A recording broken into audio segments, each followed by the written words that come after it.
Baik, Bapak Ibu sekalian, kita akan masuk kepada sesi kedua. Nah, narasumber kita kali ini juga mempunyai CV yang sangat panjang sekali. Beliau adalah Kepala BPKP Provinsi Kalimantan Selatan, Bapak Rudi M. Harahap. Selamat siang, Bapak Rudi. Mungkin bisa di-tag teman-teman operator. Siang. Selamat siang.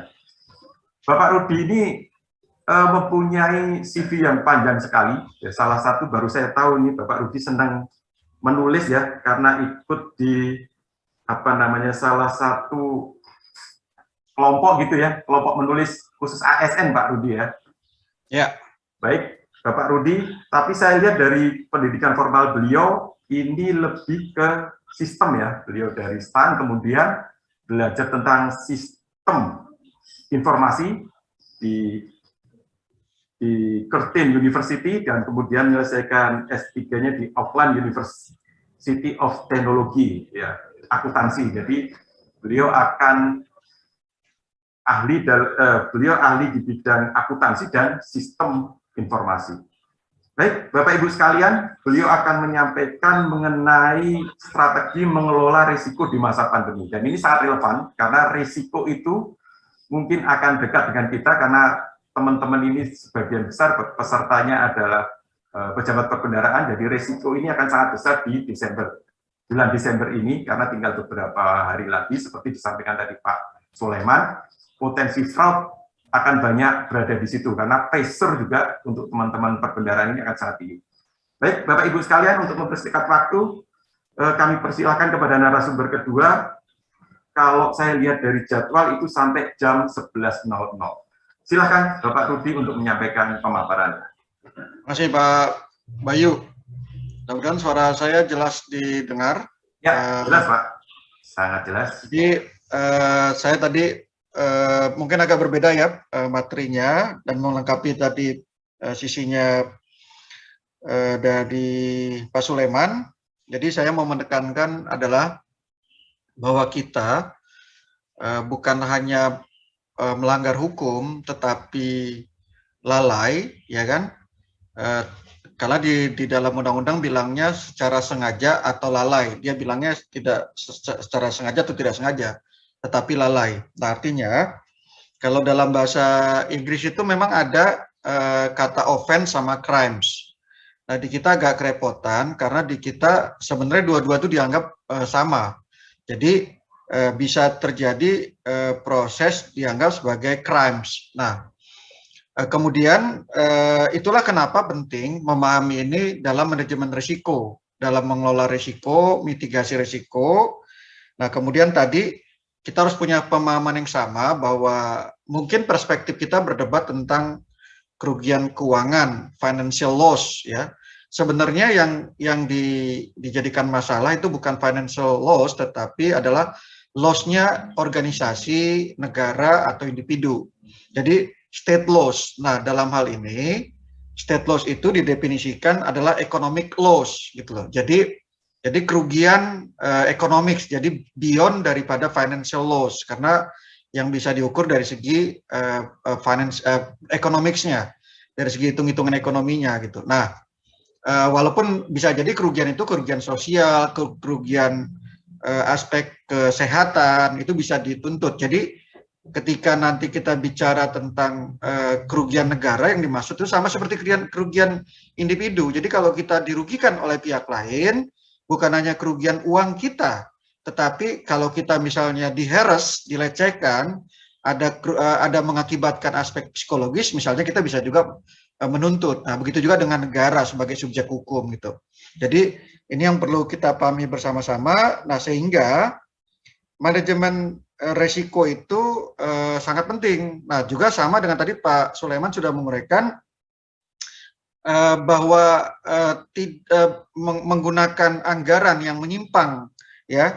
Tadi ada ajas anterioritas bahwa kalau dia tidak menggunakan budgeting formal, ya, seperti kita dengar case yang baru-baru ini, itu juga ada konsekuensi hukumnya, gitu ya. Jadi saya pikir pemahaman ini perlu punya yang sama ya. Mungkin tadi saya pikir akan jadi materi yang sangat bagus untuk memberikan pencerahan kepada para pihak gitu ya, bahwa tidak hanya soal melawan hukum. Jadi lalai, contohnya kalau di luar negeri itu misalnya kalau kita nyetir kemudian nabrak orang sudah di jalan yang benar, tetapi akan diuji apakah nyetirnya itu dia meminum alkohol atau tidak. Tapi kalau dia melakukan meminum alkohol dalam kadar tertentu, ya jelas itu dianggap sebagai crimes gitu ya. Kalau dia di bawah, dia tidak dianggap crime. Nah, itulah pentingnya adanya auditing nanti. Jadi untuk membuktikan bahwa terjadi kerugian negara atau enggak gitu. Nah, dengan mindset tadi, maka tantangan kita harus diingat bahwa dalam para pelaku itu, pengelola itu atau yang terlibat dalam pengelolaan keuangan, para pihak termasuk supplier, yaitu harus melihat bahwa ada aspek keuangan, ada aspek non keuangan. Jadi ada aspek financial, ya, ada juga aspek non financial. Jadi kalau kita di dalam teori disebut sebagai financial control sama non financial control. Jadi pengendalian atau indikator-indikator terkait keuangan dan juga pengendalian atau indikator non keuangan.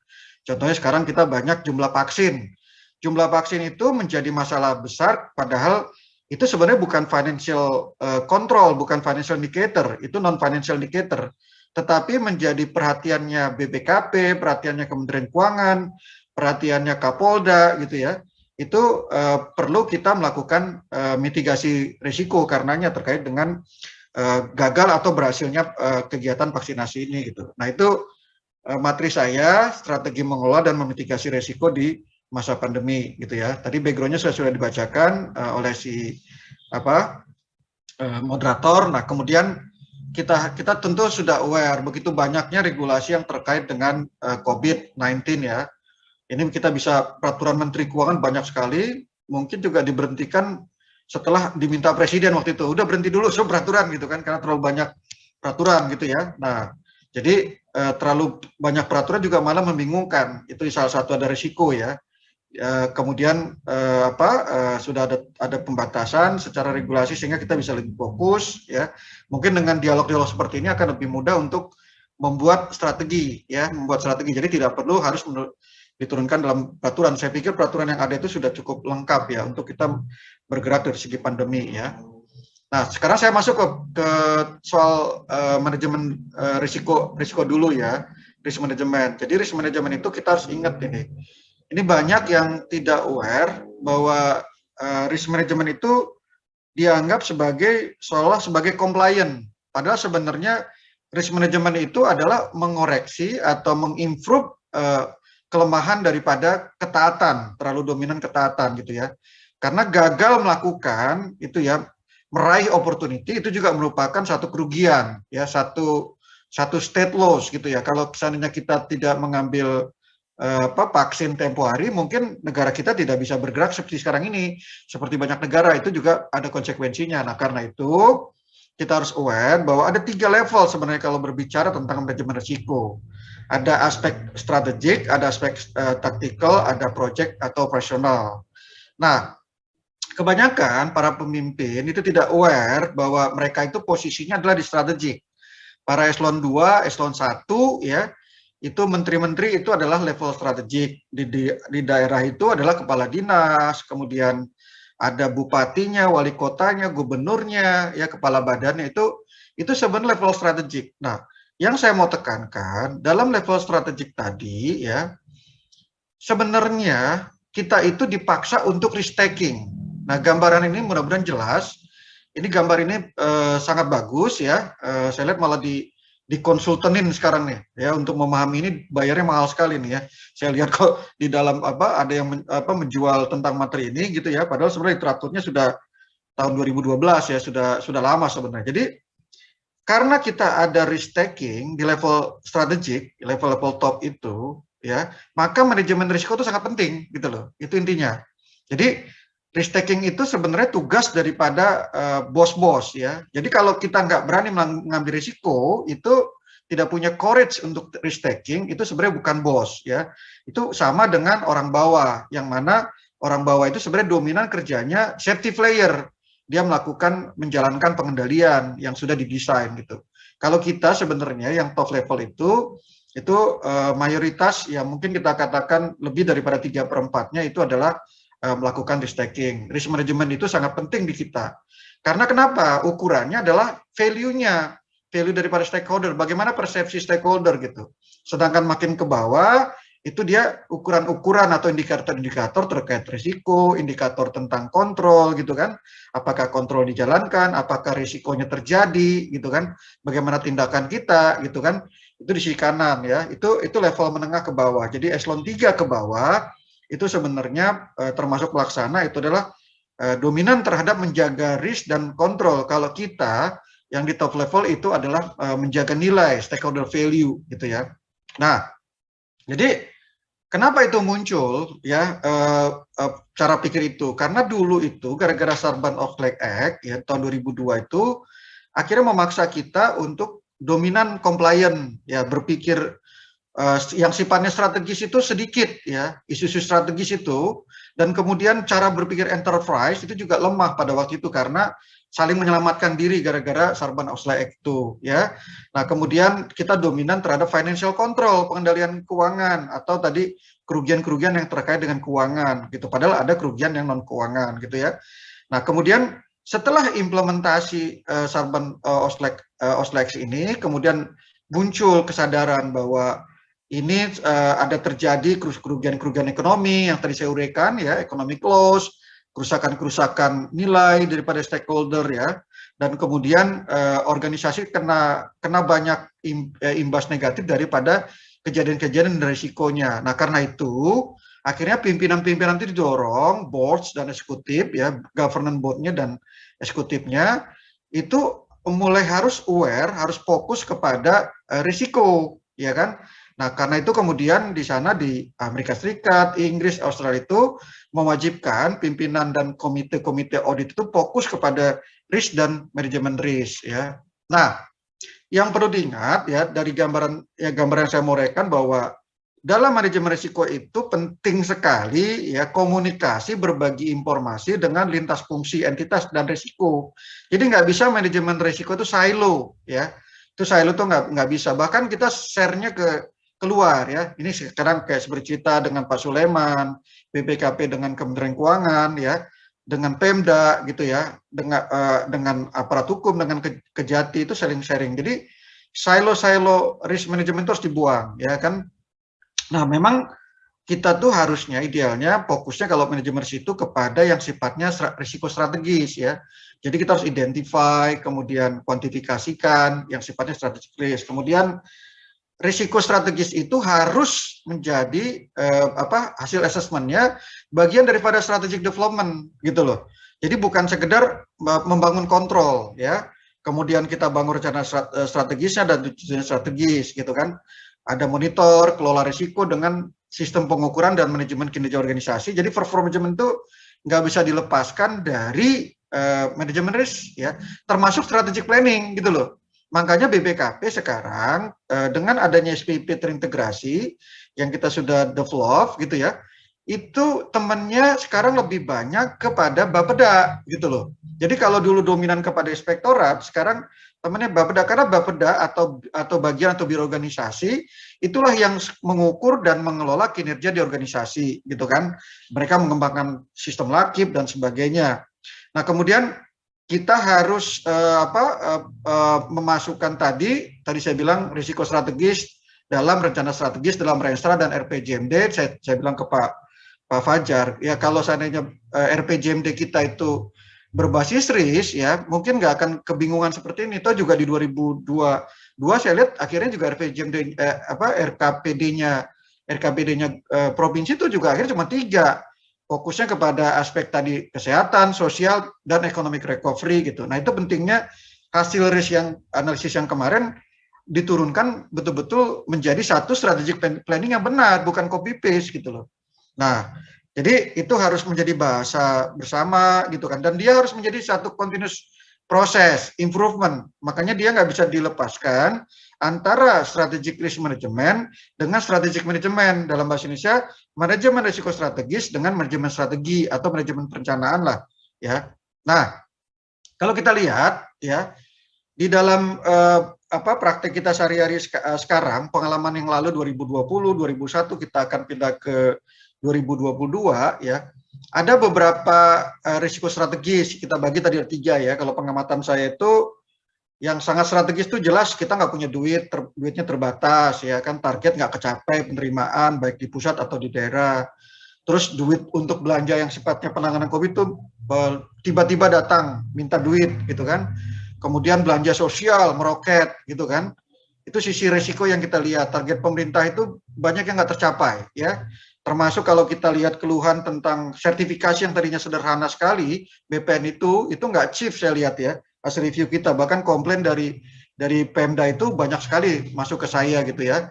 Karena memang kita kemarin mencegah COVID ya, timnya tidak bisa datang ke lapangan gitu kan, akhirnya tidak achieve gitu ya. Dia padahal sebagai bagian proyek strategis nasional yang kita monitor terus-menerus gitu kan. Nah, kemudian ada juga risiko yang kita lihat datanya nggak akurat di bansos, duplikasi. Nah, kebijakan pemerintah juga berubah-ubah, terus juga terjadi fraud gitu kan. Nah, kemudian meningkatnya nanti 2024 kita sudah masuk ke fase persiapan pergantian pemerintahan. Ini harus di-aware bagi para birokrasi. Ada potensi atau risk kriminalisasi siapapun ya terkait setelah pandemi COVID ini karena ada peralihan kekuasaan. Nah, kemudian terjadi tadi Pak Sulaiman sudah bilang mengindikasikan ya, memberikan sinyal bisa terjadi apa-apa yang kita putuskan sekarang itu terjadi politisasi di tahun 2024 ya. Itulah yang sekarang sudah dilakukan mitigasinya di tingkatnya nasional. Ini level strategiknya nasional. Nah, untuk daerah juga harusnya juga punya mitigasi yang sifatnya strategik seperti ini gitu ya. Nah, kemudian kalau yang sifatnya taktis itu yang level tengah ya seperti inilah, rasionalisasinya nggak dijalanin, pengadanya lambat gitu kan, kemudian terjadi rekayasa, gratifikasi, nilai yang diterima nggak sesuai, terus banyak di dalam jaringan sosial itu datanya data fiktif gitu kan, fraud-fraudnya seperti itu, bahkan BPUM kemarin kartu prakerja sudah ada yang ada satu mafianya 18 miliar ya untuk dapat kartu prakerja itu di Jawa Barat sudah ditangkap gitu kan. Kemudian pemulihan ekonomi gagal ya, risikonya tumpang tindih.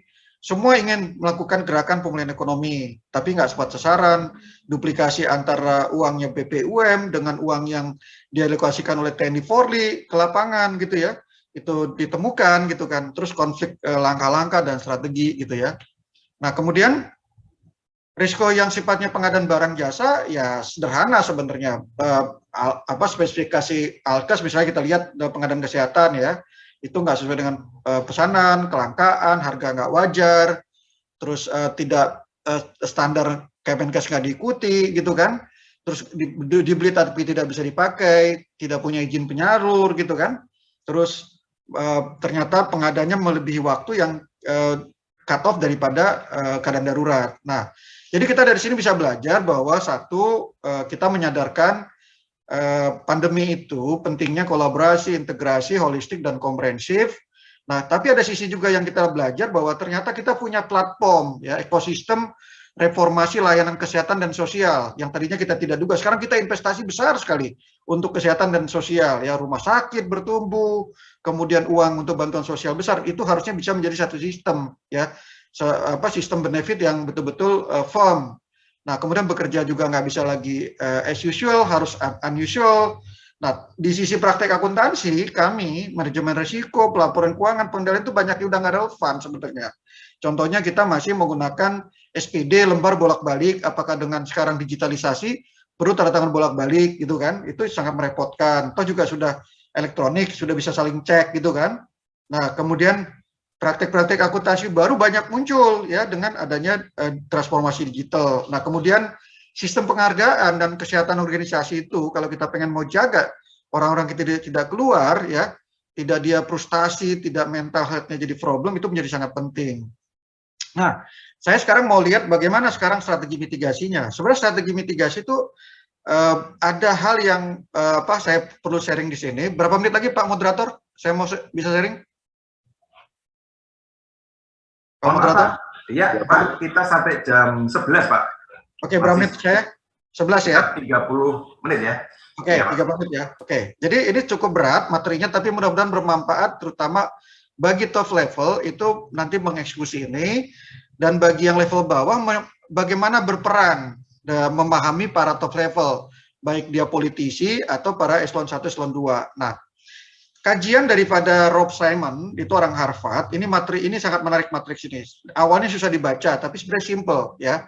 Sebenarnya strategi mitigasi atau bisnis strategi itu dia riset ya, eksekutif yang sukses dia itu selama 10 tahun melakukan riset terhadap 50 eksekutif, menemukan ada 4 pendekatan atau pengendalian ya atau pengungkit ya yang dia kaji, bahwa ternyata di drive apa sehingga strategi itu bagus gitu kan, yang harus di develop. Nah, jadi dia temukan kita itu sebenarnya bisa mendevelop strategi itu, strategi mitigasi, karena adanya critical performance variable atau KPI selama ini. Jadi kalau di daerah gara-gara ada RPJMD, maka di restorannya bikin ini untuk di OPD-nya. Kemudian karena adanya RPJMN, maka RPJMD-nya harus begini. Itu sifat-sifat yang sifatnya KPI yang diturunkan di cascade dari atas gitu ya, atau dari samping. Nah, itu dari KPI tadi maka kita harus masukkan menjadi satu strategi, ya kan, itulah disebut strategi mitigasi. Nah, tapi perlu diingat bahwa seorang pimpinan yang sukses, seorang gubernur, menteri, ya, atau bupati, wali kota yang sukses itu tidak hanya bicara KPI. Jadi kalau kita bilang ini Pak perintah daripada ini kementerian ini harus indikator itu, nggak cukup seperti itu, karena seorang gubernur atau bupati, wali kota punya agenda, punya janji-janji kampanye ya yang harus direalisasikan. Nah, itulah kita harus melihatnya sebagai risk to be avoided atau risk to be managed gitu loh. Nah, ini yang disebut sebagai boundary system, sesuatu yang sudah menjadi otaknya pimpinan ya, membatasi dia supaya dia mencapai itu gitu loh. Jadi sudah jadi mindset gitu loh. Kalau yang kanan itu sifatnya diagnosis ya, cara pikirnya banyak auditor, polisi gitu ya, itu disebut sebagai critical performance variable. Nah, yang cara pikirnya boundary system ini yang kita nggak aware selama ini gitu. Makanya harusnya apa yang dipikirkan oleh bupati-bupati itu diproteksi gitu loh. Jangan malah muncul how low can you go gitu ya. Jadi dibiarkan akhirnya korupsi terjadi gitu. Kita harus, dia pengen sukses ya kita jaga dia sukses tanpa melakukan pelanggaran hukum gitu loh. Itu namanya risk to be avoided atau risk to be managed. Nah, satu lagi ada yang sifatnya agak susah, itu berbasis core values gitu ya. Jadi kayak di Banjarbaru samarataan gitu ya. Ada konsep yang sifatnya egalitarian gitu ya. Core value itulah yang harus bersama-sama dibangun menjadi bisnis strategi yang konteks lokal. Daerah Banjar itu agamisnya, saya bilang di sini bahwa kita nggak mengakui di koran tadi, di salah satu berita Kalsel Post itu dikutip itu ya, bahwa kegagalan mencapai target vaksinasi adalah karena kita tidak aware ada aspek kultural di Banjar, ya kan? Jadi kalau kita dari awal itu aware ya, dan kita bangun strategi ya terkait dengan aspek kultural tadi, bagaimana target vaksin dengan kultur yang ada di Banjar itu kita sesuaikan, cari titik tengah, maka pasti vaksinnya tercapai gitu loh. Jadi itu yang terlambat, beberapa sudah dilakukan, misalnya sowan dengan kiai. Kalau perlu misalnya harus sesuai di kita bawa kiainya itu memang berdiri langsung untuk memberi contoh gitu. Jadi vaksinnya akan achieve gitu loh. Nah, kemudian yang terakhir keempat itu adalah karena sesuatu yang memang kita nggak bisa prediksi ya, sekarang pandemi. Jadi kita membangun strategi mitigasi itu karena adanya strategic uncertainty gitu loh, ketidakpastian gitu loh, pandemi, dan itu sekarang dominan. Kalau saya bilang ke Pak Fajar tadi, udahlah tahun ini RPJMD-nya 2000, kalau itu nggak usah kemana-mana, cukup 3 aja. Kalau dugaan saya strategic uncertainty-nya itu nggak akan jauh dari situ gitu loh. Dan sampai 2024 kita akan membereskan tentang kesehatan, sosial, dan pelan-pelan economic recovery. Benar-benar economic recovery-nya after 2024 gitu loh. Nah, itulah cara pikir yang digambarkan oleh Simon tadi, kalau kita pengen sukses melakukan mitigasi gitu ya. Ini harusnya dimasukkan di dalam Renstra, RPJMD, RPJMN gitu ya, dalam cara pikir 4. Nah, sekarang kita tidak kreatif dan bingung ya, karena kenapa kita dominan menggunakan itu critical performance variable KPI gitu loh. Jadi karena indikatornya ini Pak, karena ini sudah ada ditetapkan tujuan strategis, sasaran strategis yang pusat begini gitu. Nah, tidak dilengkapi dengan 3 hal yang lain ya, yang sifatnya konteks lokal, core values, tidak ada di saya tanya kita waktu ngevaluasi perencanaan di Kalimantan Selatan loh, kok begitu dilihat di rencananya daerah itu kok dominan tentang cuma nge-cascade apa yang diminta pusat gitu, padahal visi misinya atau jargon-jargonnya sangat lokal konteks gitu loh. Jadi ini kita perlu koreksi dalam membangun strategi mitigasi risiko ya yang betul-betul komprehensif gitu. Jadi ini nanti kita bisa diskusikan lagi secara praktik, dan kegagalan kita juga kebanyakan kan bikin RPJMN, bikin Renstra OPD, Renstranya organisasi itu banyak yang copy paste masih kita mati gitu. Begitu kita tanya, ternyata siapa itu operator yang ngerjakan gitu. Jadi betul-betul tidak ownership dari pemimpin gitu. Makanya materi ini kemarin saya di Banjarbaru saya share betul-betul ini pentingnya para JPT ya di Malang waktu itu memahami 4 ini. Kalau Pak Aditya itu pengen sukses, kalau kita pengen birokrasi itu berperan gitu ya, pengen Pak Wali Kicap bersukses. Nah begitu nanti di provinsi juga begitu. Kalau Pak Mandirinya ingin sukses, 4 ini harus punya mindset di birokrasi. Kalau mindsetnya masih di kanan bawah, ya itu dia jadi operator saja gitu loh. Nah intinya yang saya mau sampaikan adalah bahwa kita harus menggunakan pengendalian gas dan pengendalian rem. Ini sebenarnya materi yang diuraikan Pak Jokowi sering. Dulu papernya sebenarnya dari saya, Pak Teten waktu itu kebetulan di KSP teman saya share artikel saya, pemikiran saya. Nah sekarang Pak Jokowi sering menggunakan term ini. Pengendalian gas dan pengendalian rem itu harus balance. Nah kenapa? Yang kanan itu sebenarnya pengendalian rem, di kiri itu pengendalian gas. Jadi dua-duanya harus jalan ya, yang sifatnya negatif dan positif, energi negatif, energi positif. Nah itulah manajemen risiko gitu loh. Kalau ini tidak balance, kita gagal, kita nggak akan bisa achieve performance. Ini sudah di studi banyak di literatur bahwa kalau kita balance gitu ya, karena selama ini kalau kita bilang pengendalian kesannya adalah rem, padahal enggak, gas itu sendiri adalah merupakan pengendalian gitu loh. Kenapa? Coba aja kalau lagi turunan, gas terus, nggak akan bisa, bakalan nabrak gitu loh. Makanya kita ketika turun, kita harus melakukan pengendalian gas, kendalikan. Bahkan sekarang kalau bicara mesin mobil otomatis, ya kan, sudah tidak ada kopling gitu kan, itu ya gas itu betul-betul menjadi pengendalian gitu loh. Jadi pengendalian naik turunnya ada di sana gitu. Nah, intinya adalah bahwa sekarang ya dengan cara pikir tadi penting banget kita ngerubah pola pikir kita. Dari tadinya melihat sesuatu dari segi proses, dari segi resiko gitu kan, mengelolanya, mengelola proses, mengelola resiko itu menuju kepada integrated governance, risk and control. Jadi governance, risk dan control itu harus integrated gitu. Governance itu terkait dengan bagaimana protecting risk, protecting value. Jadi bukan hanya soal bagaimana tidak melanggar hukum, tapi juga creating value, bagaimana perform, itulah governance gitu loh. Nah, jadi kalau seandainya anggaran kita ini cuma formalitis saja, tapi tidak memberikan value kepada masyarakatnya, itu bukan governance sebenarnya gitu loh. Jadi sekedar, pokoknya saya tidak kena APH gitu, nah, itu namanya baru protecting value ya. Saya tidak korupsi, nah, itu baru protecting value. Kalau kita tidak perform, tidak achieve target, tidak achieve kinerja ya, strategi kita tidak pas, itu tidak govern sebenarnya. Itu definisi govern yang saya mau koreksi di Indonesia. Ya, baru karena itu pentingnya ada risk gitu loh. Nah, kemudian ada risk tadi dikelola dengan adanya kontrol. Kalau kontrolnya strategik, maka dia harus masuk ke dalam strategic plan-nya organisasi. Nah, jadi keterkaitan para pihak ini sebenarnya di gambar ini sudah ada. Dulu namanya lines of defense, sekarang lines of model gitu ya.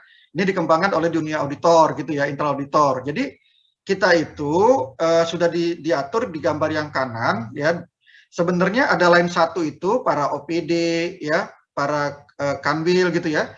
Itu dia yang memberikan produk service kepada masyarakat dan juga mengelola risiko gitu loh. Jadi harus diingat bahwa yang mengelola risiko itu bukan internal auditor ya, bukan inspektorat gitu loh, bukan irjennya. Selama ini kita nangkep diserahkan kepada irjen gitu, bukan gitu loh. Nah, mungkin juga kegagalan kita waktu dulu edukasi tentang SPP itu ya, bahwa kita lebih banyak hanya mainnya lewat inspektorat. Ini kita ubah, sebenarnya itu adalah dunianya si unitnya masing-masing, ya kan, sistem ownernya ya. Nah, dia dilapisi oleh siapa? Line kedua yang memberikan expertise, support, monitoring, dan men-challenge hal-hal yang terkait dengan risiko. Apakah strateginya sudah benar? Apakah risikonya sudah diantisipasi? itu siapa di organisasi. Kalau di Pemda itu jelas Bapeda atau Biro Bagian Organisasi gitu loh, ya. Sedangkan tugas daripada inspektoratnya itu adalah memberikan independen dan objektif, sesuatu yang assuran yang sifatnya independen dan objektif, dan juga memberikan advice, ya, hal-hal yang terkait dengan, ya kan, ini menarik.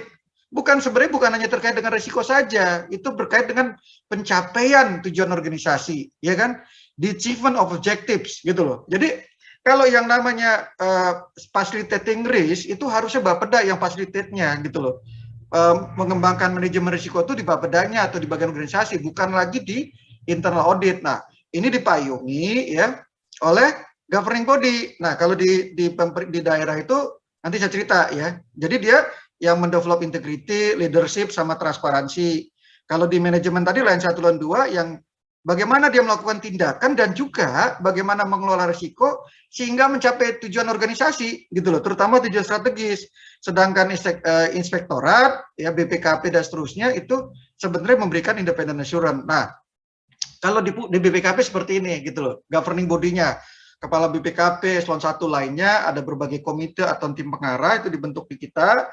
Nah, kita punya yang lain satunya namanya direktorat, perwakilan, biro-biro, pusat-pusat. Nah, lain keduanya itu yang melakukan performance control, ya, pengendalian kinerja itu adalah Biro Manajemen Kinerja, Organisasi dan Transformasi gitu ya, dan tim-tim pelaksananya. Kalau terkait dengan second line-nya terkait dengan IT security, ya jelas orangnya IT, ada Pusimpoas.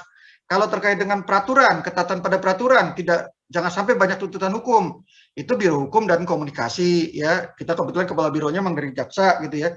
Jadi betul-betul menjaga. Jadi punyanya inspektorat ya, itu inspektur kita tuh yang dari bekas dari KPK itu adalah memberikan assurance, independent assurance, dia line ketiga gitu. Nah, setelahnya itu ada external assurance ya. Ada Kementerian Pan-RB, ada KSN, kita di scoring tentang merit sistemnya, BPK, Ombudsman, dan seterusnya. Ya. Nah, kalau di Pemda, itu seperti ini. Sebenarnya governing body, bosnya daerah itu bukan hanya kepala daerah. Ya.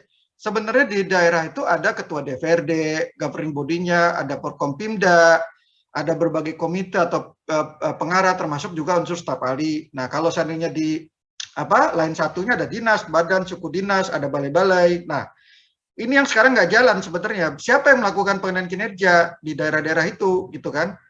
Harusnya kan di Askobang, ya kan? Atau Bapeda dan tim pelaksana di IT security-nya Askobang, Biro Humas, gitu kan? Ada Diskominfo, ketatan peraturan itu harusnya menjaga ada Aspem Hukpolnya, ada Biro Hukum, pengendalian dana desanya, ada juga Askobang, ada Biro Perekonomian, Dinas PMD, tim pelaksana, dan seterusnya. Ini yang harus diperankan gitu loh.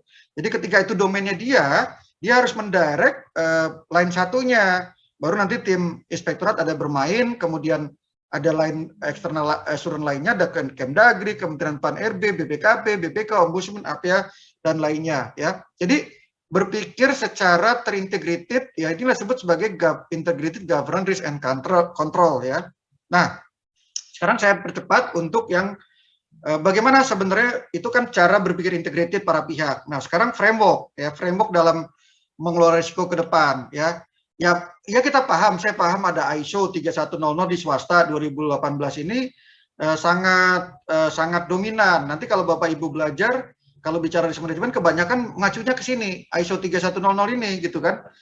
Dia dominan terhadap proses di kanan bawah. Faktor manusia dan budaya itu dianggap yang menghambat gitu ya. Jadi ini jadi masalah, padahal sebenarnya harusnya dia faktor manusia itu sesuatu yang kita anggap potensi gitu loh. Dia juga inklusif, aspek inklusivitas itu juga harus kita anggap sebagai kekuatan harusnya gitu. Nah, jadi kalau di dalam ISO itu dianggap sebagai tantangan gitu loh. Nah, itu gambaran penting dari segi ISO 3100 ini. Sebenarnya ada yang sistem yang sangat canggih ya, framework yang sangat canggih atau model yang diterbitkan oleh KOSO yang saya bicarakan tadi, bahwa sebenarnya tahun 2017 itu sudah berbicara kalau kita bicara risk management, strategi, dan performance itu harus terintegrasi gitu loh. Nah, makanya dia sebut sebagai IRM yang terintegrasi dengan strategi dan performance, judulnya KOSO IRM Integrating with Strategy and Performance. Nah, di sini yang menarik adalah culture sudah dibicarakan, gitu kan? Bagaimana kita menjalankan performance management, menjalankan manajemen risiko itu, governance, pemahaman tentang culture-nya harus kita punyai dulu di Kementerian Keuangan itu sudah punya desain culture seperti apa mau ke depan gitu ya. Desain culture-nya Kementerian Keuangan diarahkan menjadi kompetitif gitu kan, tidak lagi berleha-leha gitu kan, itu desainnya sudah. Di daerah nggak ada desain itu, jadi define desain culture-nya belum ada gitu kan. Cuman kebanyakan ikutin ini langkah ini gitu kan. Nah culture nggak dibangun. Nah kemudian kita sudah menjadikan kalau di KOSO-IDM ini strategi itu bukan hanya membangun risknya terhadap strategi, tetapi strategi itu juga sudah kita anggap sebagai risk. Karena kenapa? Karena kebanyakan strategi itu copy paste gitu loh, atau yang buat bukan bosnya gitu loh. Nah itu makanya dia menganggap strategi itu perlu dievaluate gitu ya di poin 8. Nah kemudian yang menarik lagi, pelaporan itu di 20 itu bukan hanya soal risk, tetapi culture dan apa performanya gitu loh. Jadi kalau cuman ribut-ribut resiko gitu, tapi organisasinya nggak perform, nggak achieve target kinerjanya, ya target pajaknya nggak achieve, ya nggak perform gitu loh. Risk nggak berguna gitu loh. Kisdanya nggak berguna gitu loh. Kalau kita mau bilang secara keras gitu loh. Kisda juga harus di Dirjen Pajak itu, direktorat khusus untuk yang betul-betul mengawasi orang-orang pajak itu harus dipastikan bahwa target pajaknya achieve gitu loh. Nah, supaya Pak Sulaiman juga nggak kerepotan karena dikejar tentang target gitu loh. Nah, sekarang saya cerita itu gambarnya cukup rumit. Nah, sekarang di BPKP sebenarnya sudah kita bangun yang namanya SPP terintegrasi. Jadi SPP terintegrasi ini sebenarnya di tengah-tengahnya sama dengan SPP yang lama. Jadi proses dinamik lah. Kita harus ada lingkungan pengendalian, penilaian risiko, kegiatan pengendalian, informasi komunikasi, pemantauan. Nah, yang kelupaan dulu adalah setelah melakukan asesmen risiko sebenarnya kan berpengaruh ke strategi. Strategi itu harusnya dalam penetapan tujuan tadi ya, sasaran strategis atau dalam bahasa Inggris strategic objectives ya, kemudian diturunkan menjadi program kegiatan atau strategi pencapaian. Strategi objek tadi itu kelupaan selama ini tidak ada feedback. Nah, ini harusnya ada feedback. Nah, makanya kita juga melihat ya di SPP terintegrasi itu bagaimana penetapan tujuan itu dibangun gitu loh. Dan akhirnya mau tidak mau kan kita melihat apakah ada saling relasi, cascading-nya ada nggak, kemudian secara horizontal ada nggak, diagonal ada nggak relasinya. Nah, mau nggak mau kita kalau di daerah itu akan banyak berkaitan dengan political gitu kan, karena ketika bicara sasaran strategisnya pemerintah daerah, ya kan, sasaran strategisnya OPD-OPD itu dipengaruhi oleh DPRD. Nah, disitulah pentingnya birokrasi aware tentang political factor gitu kan. Nah, dengan kita sudah aware, ini pada dasarnya keseluruhan ini disebut sebagai manajemen kualitas sektor publik lah. Quality manajemennya ya, akan ada sukses 4 tujuan SPP itu, efektivitas efisiensinya organisasi, tadi tujuan organisasi itu bisa tujuan Pemda, tujuan Kanwil, tujuannya BPKP itu akan bisa efektif dan efisien, ya kan, tercapai dan juga murah, nilainya efisien gitu ya, tidak boros gitu kan. Kemudian handal, pelaporan keuangannya WTP-nya tidak berantakan. Nah, kemudian asetnya juga safe dan juga dimanfaatkan gitu kan. Nah, kemudian juga tidak ada korupsi, taat terhadap peraturan, baik terkait dengan keuangan negara atau beyond keuangan negara ya, yang sifat-sifatnya terkait dengan negara. Nah, ini ada indikator nanti dihasilkan yang namanya manajemen risiko indeks, IPK, dan level kapabilitas APIP. Nah, peran pengawasan intern tadi dengan gara-gara pandemi ini bisa menjadi insight lah ya, gara-gara tadi nomor 4 tadi strategi uncertainty, kemudian mengubah di dunia itu bagaimana internal auditor bekerja ya. Jadi mereka tetap harus bekerja dengan audit itu on the track dengan teknologi, makanya kita menggunakan Vicon sudah biasa, online audit interview, feeding dengan live video untuk melihat physical seperti apa gitu ya. Kemudian rapat dengan di presiden di sebelah kiri itu providing COVID-19 update to the boards ya. Kemudian bisnis continuity plan kita ubah bagaimana tingkat kematian itu ya. Kita kan satu orang meninggal di Kementerian Keuangan lebih banyak lagi mungkin. Hubungan-hubungan dengan para pihak dibangun ya kan. Dengan Kementerian Dalam Negeri, Kementerian Keuangan kita bikin MOU gitu kan. Kemudian ini yang menarik di kiri bawah, pendekatannya juga harus agile gitu. Jadi tidak bisa lagi pendekatan planner murni gitu loh, tidak bisa waterfall murni. Waktu saya belajar di Harvard itu istilahnya sebenarnya aliran planner dengan alirannya learner. Agile itu orangnya tipenya planner gitu loh. Sedangkan yang waterfall itu tipenya planner. Jadi learner dengan planner. Jadi kita harus menjadi manusia yang pembelajar, toleran terhadap kegagalan gitu kan. Jangan kegagalan itu satu hal yang tabu gitu kan. Makanya auditing itu kita lakukan remote, iteratif. Yang kita desain awal tahun tuh benar-benar kita bongkar. PKPT-nya kecepatan, efisiensi menjadi dominan. Bagaimana kita melakukan self organizing, ditumbuhkan bagaimana perwakilan itu harus tumbuh, bagaimana bisa mengorganisasi sendiri, kemudian cross functional. Kalau ada masalah lintas perwakilan bisa saling call. Dulu agak tabu tuh antara Pangdam berpindah gitu, sekarang bisa saling call aja. Apalagi kita punya WhatsApp grup gitu kan. Nah, kemudian tetap bagaimana melihat risk-risk yang berkembang ya kan terkait dengan organisasi ke depan, negara ke depan. Sekarang kita baru melakukan audit terhadap namanya apa tuh CS apa gitu yang terkait dengan pariwisata, health and safety gitu ya. Bagaimana supaya nanti orang-orang tetap mau datang gitu kan. Kemudian kita new proses kita bangun, social engineering kita antisipasi, termasuk email-email yang sekarang banyak sekali phishing ya kan. Jadi intinya peran BPKP itu pendampingan kepada seluruh APIP di luar Indonesia, inspektoratnya harus maju. Kemudian kita memberikan atensi kepada daerah, kepala daerah terkait dengan strategi dan juga risiko ya. Kemudian konsultasi, kemudian kita melakukan monitoring banyak sekali di sini ya, kemudian data cleansing dan kemudian mengusulkan kebijakan-kebijakan strategis kepada kepala BPKP. Itu pengantar diskusi saya. Mudah-mudahan nanti bisa kita teruskan dalam pertanyaan-pertanyaan yang mungkin memancang Bapak Ibu sekalian dengan cara berbeda. Terima kasih. Terima kasih kepada Bapak Rudi Harap. Jadi kalau saya baca tadi ya, memang di awal itu saya langsung klik Pak. Jadi memang yang harusnya mengambil banyak resiko itu adalah yang di level strategis ya. Karena teman-teman ini peserta webinar saya lihat ini di level, kalau istilah administrasi publiknya Pak Rudi, itu di street level birokrasi ya. Jadi inilah menerjemahkan dari meso manajemen ke level lapangan lah gitu ya. Baik, terima kasih. Tadi Bapak Rudi Harap sudah menyampaikan bagaimana konsep kita mengelola risiko ya. Mungkin nanti Bapak Ibu bisa berdiskusi lebih lanjut setelah satu lagi seorang narasumber kita. Beliau adalah